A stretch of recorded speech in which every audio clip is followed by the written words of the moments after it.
Assalamualaikum warahmatullahi wabarakatuh.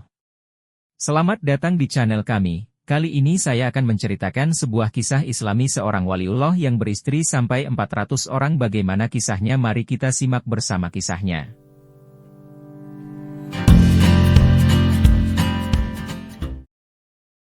Pada suatu malam yang sunyi, Ibnu Hafif, seorang tokoh sufi yang terkenal akan kebijaksanaannya, memanggil pelayannya. Ia meminta pelayannya untuk mencari seorang wanita untuk dinikahinya. Pelayannya terkejut karena permintaan itu datang di tengah malam. Namun, ia menawarkan putrinya sendiri jika Ibnu Hafif berkenan. Permintaan yang sederhana ini mengawali sebuah kisah yang penuh makna dan pelajaran tentang kehidupan, keinginan, dan ketabahan.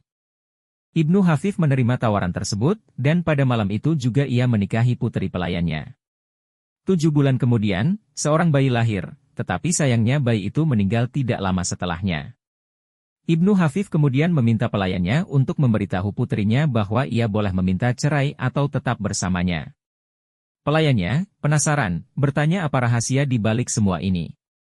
Ibnu Hafif kemudian bercerita tentang mimpinya di malam pernikahan itu, di mana ia melihat hari kebangkitan telah tiba.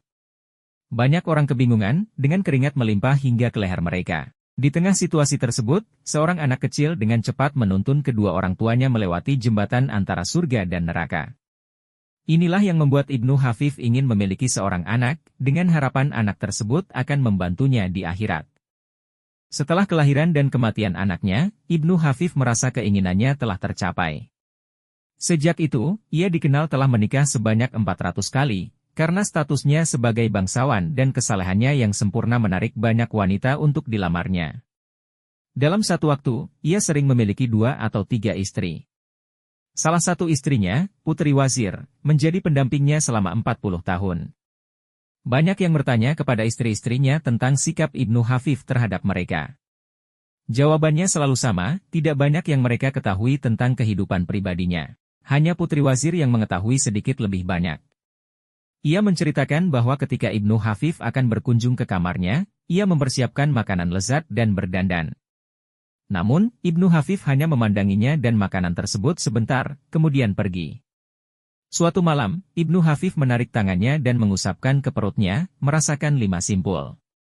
Ketika Putri Wazir bertanya tentang simpul-simpul itu, Ibnu Hafif menjawab bahwa itu adalah gejolak api ketabahan yang ia ikat satu persatu untuk menahan godaan keindahan dan makanan lezat yang disajikan istrinya. Ibnu Hafif dikenal dengan keteguhan hatinya yang luar biasa.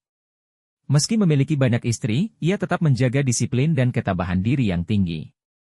Kisah ini menjadi bukti nyata betapa besar pengorbanan yang diperlukan untuk mencapai kesalahan sejati.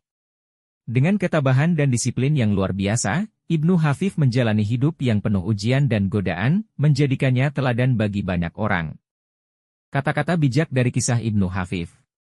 Pada malam pernikahan itu, aku bermimpi hari berbangkit telah tiba. Mimpi ini menggambarkan keinginan Ibnu Hafif untuk mempersiapkan diri menghadapi akhirat, dengan harapan memiliki anak yang bisa membantunya di hari kebangkitan.